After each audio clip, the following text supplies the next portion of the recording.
Hey guys, Carlo here. Welcome to the vlog. And for today's episode, we're going to talk about 5 sneakers that are potentially better than this. This, of course, is the venerable, legendary, iconic Adidas Ultraboost. This is the latest edition, which is the Ultraboost 20. And for today's episode, we're going to take a look at alternatives from Adidas, New Balance, Nike, and others. Let's go.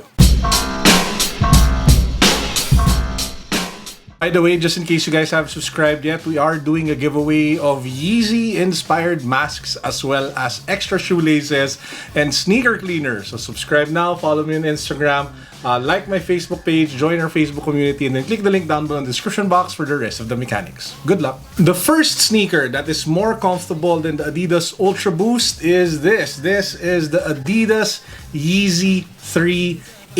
And you're probably thinking, Carlo, why the Adidas Yeezy 380 and not the Adidas Yeezy 350 Boost V2? Well, there are a couple of issues with the Yeezy Boost 350 V2 that aren't talked about a lot because people are just caught up in the hype and they're just so excited with it. And I'll give you 2 things. First, the boost on this one is very thin, so it bottoms out over time. So if you wear a Yeezy Boost 350 V2 for a couple, maybe of months, you will notice it. It's not as soft, starts to become a little bit hard, and that's a problem with the thin layer of boost. Number 2, the V2 knit is not actually as soft as the V1 knit. It is actually a little bit more constricting, and that's the reason why I personally prefer V1 Yeezy 350s than the V2s. If you contrast that to the Yeezy Boost 380, for some reason, the boost over here just has more lasting power, also has more bounce and more support and more overall cushioning. And I just love how they implemented the knit upper on this one as well. So if I were to pick between these two, I'd definitely go with the Yeezy 380 Boost. And when it comes to comparing the Ultra Boost with the Yeezy 380 as an everyday like walking shoe, if you're looking for a running sneaker, obviously go for this. But overall comfort, this one.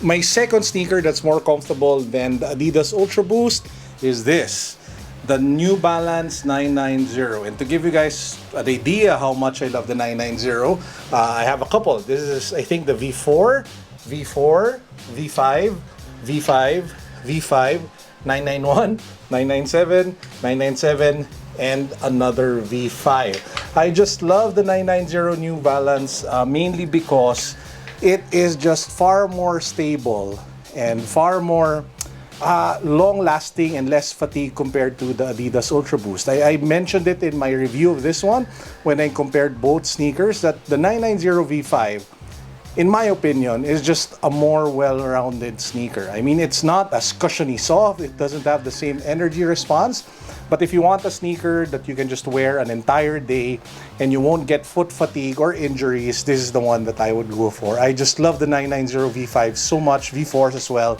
and I'm very happy to have a couple already in my collection. The latest one being this. I did the unboxing of this. I'll try to find the link to that and link it.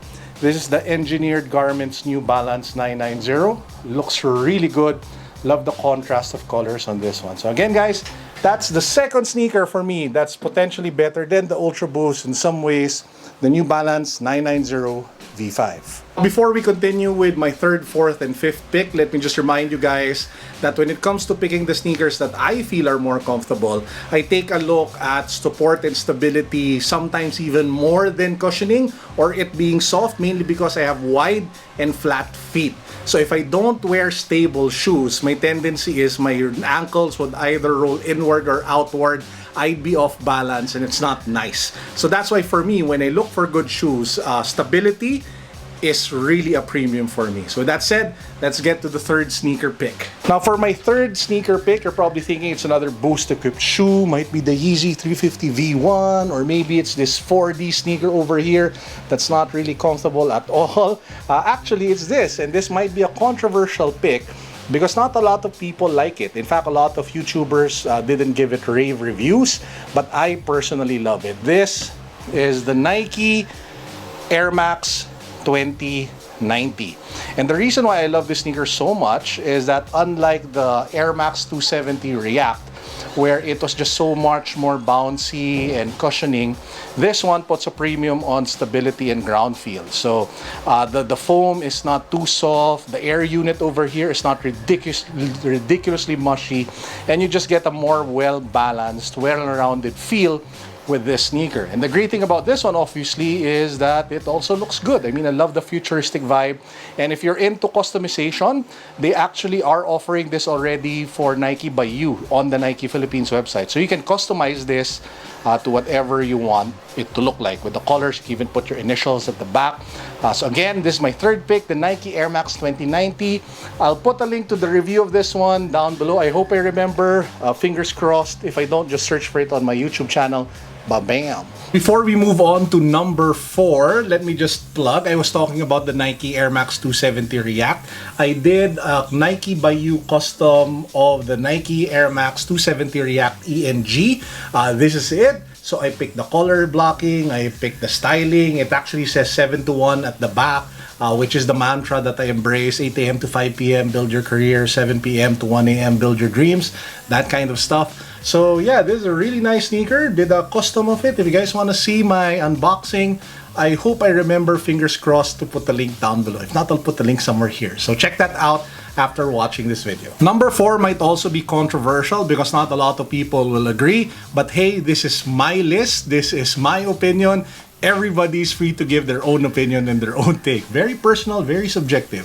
So number 4 for me is this. This is the Nike Air Force 1 React. And I am really in love with these sneakers. In fact, even right now during the lockdown, if I were to go out and wear shoes, either of these two or the other colorway that I have would be my go-to sneaker because I just find it super comfortable. And what makes this particular Air Force 1 stand out, if you guys haven't seen my full review yet, it's the massive drop-in React insole that they have. It also functions as their midsole. I mean, just take a look at how thick that is. It is thick. T-H-I-C-C, thick. Really thick. And when you step on it, it really gives you that memory foam feeling. It gives you that temper, cushioning feeling.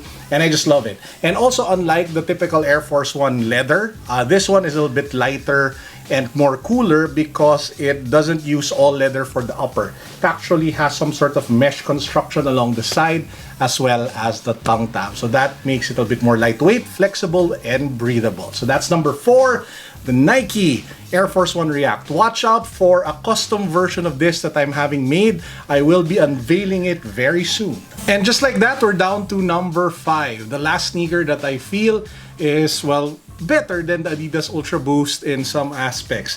And I really can't finish this list or talk about this list without this sneaker. I've been singing it praises for the last few, well, weeks now. This is the Nike React Infinity Run Flyknit. I'm not sure if I got the order right, but you guys know what the sneaker is. This one I just feel is an amazing running shoe, especially for people like me who have, well, wide feet. Mainly because the base of this one is a little bit wider, so it gives you more support. You don't fumble, you don't stumble, and you're more balanced. And I just love the feeling that I get when I am using this sneaker on the treadmill or when I am working out in general. So this one, I really love this shoe. Now, apart from this sneaker, I also love the Under Armour Hover Phantom. This one is the laceless version, and I feel that this is such an underrated shoe. People gravitate towards Ultra Boosts and Reacts, and a lot of people forget and sometimes don't take a look at this brand, but it is an amazing sneaker. Great value for money, lots of great selections, and this one is like some sort of like honorable mention on this list.